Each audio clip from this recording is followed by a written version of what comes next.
নমস্কার বন্ধুরা, আমি নীলাঞ্জন ব্যাংকিং মেন্টর চ্যানেলে তোমাদের সকলকে স্বাগত জানাই।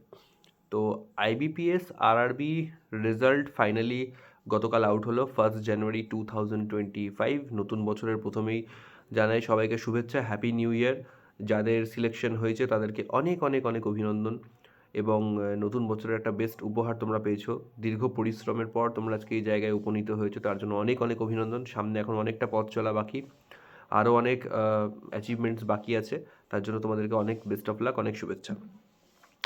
এবার তোমরা তো সাফল্য পেলে, অবশ্যই তোমাদেরকে নিয়ে বেশি কিছু বলার নেই, কারণ এখন তোমরা উদযাপন করো, এই মোমেন্টটাকে এনজয় করো। এটার জন্য খেটেছো, পরিশ্রম করেছো, এই জিনিসটা অ্যাচিভ করেছো, আজকে তুমি এটাকে নিয়ে এনজয় করো। কিন্তু আজ আমি কথা বলবো তাদেরকে নিয়ে যারা জাস্ট কিছু কিছু মার্কসের জন্য এই জায়গাটা মিস করে গেছো, বা যারা হয়তো রিজার্ভ লিস্টে আছো। তো তাদেরকে নিয়ে আমি একটু আলোচনা করবো, তাদের সঙ্গে আমি একটু আজকে কথা বলতে চাই। তো ফার্স্ট অফ অল যাদের কথা বলবো, রিজার্ভ লিস্টে যারা আছো, আহ, আমি বলবো রিজার্ভ লিস্টটাকে নিয়ে বিশেষ আশা রেখো না। আমি বলছি না যে রিজার্ভ লিস্টে আছো মানে হবে না, অবশ্যই হবে, হবে বলেই তো রিজার্ভ লিস্টে থাকা। কিন্তু রিজার্ভ লিস্টটাকে নিয়ে ওভারওয়েলমড হয়েও না। অনেকে ভুল করে কি, যে রিজার্ভ লিস্ট আছে তার মানে আমার বুঝি কনফার্ম হয়ে যাবে, এরকম একটা ভাবনা চিন্তা নিয়ে থাকে, বাট ওটা করো না। যতদিন না তোমার হাতে কংগ্র্যাচুলেশনস ইউ হ্যাভ বিন অ্যালোকেটেড এই মেসেজটা আসছে, ততদিন মনে করো তোমার জার্নি শেষ হয়নি। ততদিন তুমি কিন্তু অনর্গল পড়াশোনা করে যাও, যেমন পড়াশোনা করছিল সেই রিদিমটাকে ধরে রাখো, একদমই রিদিম ব্রেক করবে না। রিজার্ভ লিস্টে থাকা আর স্টিল সিলেকশন না হওয়া দুটো একই জিনিস, এইভাবে কনসিডার করো। Be strict on yourself, otherwise কিন্তু পরে আফসোস হতে পারে, এটা কথা। আর যারা রিজার্ভ লিস্টেও নেই, অর্থাৎ কোনোভাবেই যাদের সিলেকশন হলো না, বিশেষ করে যারা খুব ক্লোজ, অনেক প্রায় 2-3 বছর ধরে প্রিপারেশন করছো এবং খুব ক্লোজ এসছো, তাদের আর একটুর জন্য হলো না, আর একটু পুশ করলেই হয়তো হতে পারতো। তো আমি একটা জিনিস বলবো, দেখো, কেউ মানুক বা না মানুক, একটা জিনিস খুব সত্যি কথা, পরিশ্রম যেমন ইম্পর্টেন্ট, তার সঙ্গে পরিশ্রমকে ব্যাক করার জন্য একটু হলেও ভাগ্য বলে একটা জিনিস থাকে। বা তুমি যদি ভাগ্যে বা লাকে বিশ্বাস না করো, তাহলে আমি বলতে পারি চান্সেস। কারণ তোমার বেস্ট পসিবল এফর্ট এবং তুমি যেদিন এক্সাম দিচ্ছ সেদিনের কন্ডিশনস, দুটো একসঙ্গে যদি প্রপার ওয়েতে সিঙ্ক্রোনাইজ না হয়, তাহলে করে কিন্তু সঠিক রেজাল্টটা অনেক সময় আমরা পাই না। আমাদের পরিশ্রমে কোনো ত্রুটি নেই, আমরা সারা বছর সুন্দর পরিশ্রম করছি, কিন্তু ওই পার্টিকুলার এক্সাম ডেতে গিয়ে হয়তো কিছু একটা পয়েন্ট মিসম্যাচ হয়ে যায়, কিছু একটা জায়গায় আমরা হয়তো একটু আপস অ্যান্ড ডাউনস চলে আসে, তখন কিন্তু একটা বিরাট বড় প্রবলেমের মধ্যে আমরা ফেসে যাই। তখন কিন্তু আমাদের আশাপ্রদ যে অনুপাত, মানে আশাপ্রদ যে আউটকাম, সেটা আমরা কিন্তু দেখতে পাই না। ওকে, তাই এটাকে নিয়ে আপসেট হইও না। আমি আমি জানি আমার পক্ষে বলাটা খুব ইজি যে আপসেট হইও না, কিন্তু আপসেট হবে, এটা সত্যি কথা, কিন্তু সেই জিনিসটাকে মনের মধ্যে প্রশ্রয় পেতে দিও না। কারণ একটা জিনিস মাথায় রাখতে হবে, তুমি যে টাইমে যখন প্রিপারেশন স্টার্ট করেছিলে, তখন কি উদ্দেশ্য নিয়ে স্টার্ট করেছিলে? উদ্দেশ্য এটাই ছিল যে একদিন আমি সিলেকশন নেব, উদ্দেশ্য এটাই ছিল যে একদিন আমি পাবো, একদিন আমার এই স্বপ্ন সফল হবে, এটাই আমার উদ্দেশ্য ছিল। এবার নিজেকে নিজে কতগুলো প্রশ্ন করার পালা, যে আমার যে আজকে সিলেকশন হলো না, এটার কারণ কি? ঠান্ডা মাথায়, ইমোশনাল হলে কিন্তু এখানে চলবে না। আমি যদি ইমোশনাল হতে থাকি যে আমি তো এত খেটেছিলাম, আমার কপালটাই খারাপ, আমার তো এটা হলো না, আমার ইন্টারভিউতে ওই প্যানেল ঠিক ছিল না, আমার এটা হয়নি, আমার সেটা হয়নি, আমার কারেন্ট অ্যাফেয়ার্স স্টাফ চলে এসছে, আমার কমন পড়েনি, এইগুলো তুমি যদি ভাবতে শুরু করো, তাহলে করে কিন্তু মানে কোথাও তুমি নিজের যে ছোটোখাটো ছোটোখাটো যে মিসম্যাচিং পয়েন্টসগুলো, সেগুলোকে মিস করে ফেলবে।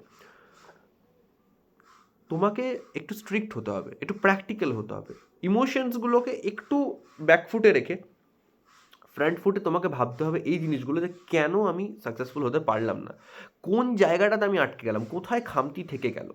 হ্যাঁ, হয়তো হতে পারে যে তুমি তুমি সবার আগে মার্কশিটটা দেখো, তোমার স্কোর কার্ড দেখো, দেখো যে কোন জায়গাতে তোমার স্কোর কম এসছে, কোন সেকশনটায় তোমার স্কোর কম এসছে। কারো কোয়ান্টসের কোনো সেকশন উইক থাকতে পারে, সেখানে হয়তো তারা ফিল করছে যে আর একটু যদি পুশ করতাম, আমি ওই পার্টিকুলার সেট অফ কোয়েশ্চেন যদি একটু বেশি প্র্যাকটিস করতাম, তাহলে হয়তো আমি এই জায়গাটায় একটা কোয়েশ্চেন অ্যাটেম্প্ট করে আসতে পারতাম, ওই একটা কোয়েশ্চেনই হয়তো আমার ডিফারেন্স তৈরি করে দিতে পারতো।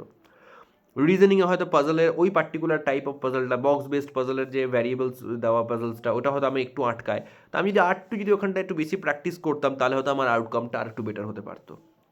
ইংলিশের হয়তো আমি যদি আরেকটু ভোক্যাবসের দিকে জোর দিতাম, আরেকটু যদি আমি আরসি প্র্যাকটিসটা ভালো করে করতাম, তাহলে হয়তো আমার হয়তো একটু বেটার হতে পারতো। এইভাবে নিজেকে অ্যানালাইজ করো যে কোন জায়গাটা আর একটু বেটার করতে পারলে তোমার এই যে স্লাইট যে গ্যাপটা, এই গ্যাপটা তুমি ফিল আপ করতে পারতে, এবং সেটার ওপর ফোকাস করে নিজের আপকামিং এক্সামসের রোড ম্যাপ সেট করো। দেখো সামনে এসবিআই ক্লার্ক নোটিফিকেশন আছে, ভালো ভ্যাকেন্সি আছে ওয়েস্ট বেঙ্গল থেকে, এসবিআই পিও নোটিফিকেশন আছে, তো অপরচুনিটিস কিন্তু আসছে। তুমি যদি যেটা তোমার হাতে আসেনি এটাকে নিয়ে তুমি যদি দুঃখ করতে থাকো এবং তুমি যদি সেই দুঃখের মধ্যে ভেসে যাও, তাহলে করে কিন্তু এই আপকামিং অপরচুনিটিটা কিন্তু তোমার জন্য ওয়েট করবে না, একদমই সময় নেই। তাই বাক্স প্যাটরা গুটিয়ে তোমাকে আবার লেগে পড়তে হবে নতুন মানে ট্রেন ধরার জন্য, নতুন জার্নির জন্য তোমাকে কিন্তু আবার এগিয়ে যেতে হবে। ঠিক আছে, ইটস ওকে, আরআরবি হয়নি তো এসবিআই হবে, এসবিআই হয়নি তো তোমার আইএমপিএস হবে, অন্য কোনো এক্সাম হবে, কিছু না কিছু হবে। তুমি এত ভালো পরিশ্রম করছো, নিজের প্রতি সৎভাবে যদি তুমি ডেডিকেশন দিয়ে তুমি যদি পরিশ্রম করছো, কখনোই সিলেকশন হবে না এটা কিন্তু কখনো সম্ভব নয়, এটা বাস্তব কথা।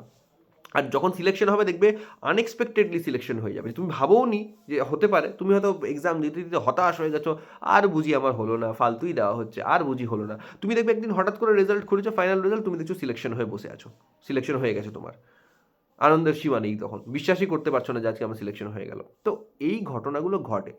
আমি নিজেও 3 বছর ট্রাই করেছি এক্সাম দিয়ে দিয়ে, অনেক এক্সামসে আমি ফেলিয়ার ফেস করেছি, প্রিলিমস পাস করেছি, মেন্স করিনি, মেন্স আটকে গেছে, মানে প্রিলিমস আটকে গেছে, অনেক অনেক সময় অনেক রকম সিচুয়েশন হয়েছে।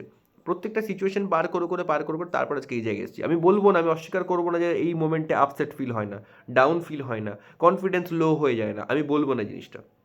যদি একান্তই প্রচণ্ড রকম লো ফিল করো, আমি বলবো টেক আ ব্রেক, অন্তত 5-6 দিনের একটা ব্রেক নাও, কিন্তু খুব বেশি এক্সটেন্ড করো না এই ব্রেকটাকে। এখনও যে রিদিমটার মধ্যে তুমি আছো, মনে রাখবে এই রিদিমটা কিন্তু তুমি বিগত 2 বছর, বিগত 3 বছরের প্রস্তুতিতে তুমি তৈরি করেছো। আজ তুমি যে একটা বিগিনারের থেকে তুমি আজকে কতটা অ্যাডভান্টেজে আছো, এই 2025 সালে যারা আজকে প্রথম ব্যাংকিং এক্সামসের প্রিপারেশনের জন্য পা রাখতে চলেছে, তাদের থেকে তুমি কতটা এগিয়ে আছো। তারা এখন 20 মিনিট টাইমের মধ্যে কী করে আমি প্রিলিমসের পেপার কমপ্লিট করব, ম্যাথস কী করে করব, কী করে সিম্পলিফিকেশন আমি চোখে দেখে দেখে আমি উইদাউট পেন অ্যান্ড পেপার আমি অপশন টিক করবো ডাইরেক্ট, এইসব নিয়ে তারা এখন মানে চিন্তার মধ্যে আছে। কিন্তু তুমি সেই দিনগুলো পার করে কিন্তু অ্যাডভান্টেজে আছো। তাই আমি এটাই বলবো যে সেই জায়গাটাকে আমাদেরকে ধরে রাখতে হবে। ওকে, তো এই যে রিদিম ব্যাপারটাকে, এটা কিন্তু ভাঙতে দিলে চলবে না। আর বাকি আমি সবসময় আছি তোমাদেরকে হেল্প করার জন্য, আমাদের টেলিগ্রাম গ্রুপও দেওয়া আছে লিঙ্ক সমস্ত ভিডিও ডিসক্রিপশনে, জয়েন হতে পারো, পার্সোনাল কোনো কোয়ারিজ থাকলে পরে আমাকে আস্ক করতে পারো। ঠিক আছে, এছাড়াও আমি খুব রিসেন্টলি কোয়ান্টস 1.0 আমাদের পেড কোর্স, যেটা পেড ব্যাচ কোয়ান্টসের জন্য আমি স্টার্ট করতে চলেছি। তো তোমরা যদি কেউ এনরোল করতে চাও, আমার হোয়াটসঅ্যাপ নাম্বার আমার টেলিগ্রামেও পেয়ে যাবে, বা আমি আমাদের ভিডিও ডিসক্রিপশনেও দিয়ে থাকবো, সেখানেও তুমি জয়েন করে কোয়ারিজ করতে পারো সেই রিলেটেড। এছাড়াও আমি চেষ্টা করছি ইউটিউবে ক্লাসেস দেওয়ার, সেগুলো ফলো করতে পারো, বা অন্যান্য হাজারো রকম প্র্যাকটিস ম্যাটেরিয়ালস ইউটিউবে অ্যাভেলেবেল, সেগুলো তারাও প্র্যাকটিস করতে পারো। নিজের বেস্ট পসিবল এফোর্ট দাও, এবং আমি চাই যে আপকামিং সিলেকশনটা তোমারই হোক। ঠিক আছে, এই বলে শেষ করছি আজকের আলোচনা। বেস্ট অফ লাক তোমাদের সকলের জন্য, অনেক শুভেচ্ছা রইল।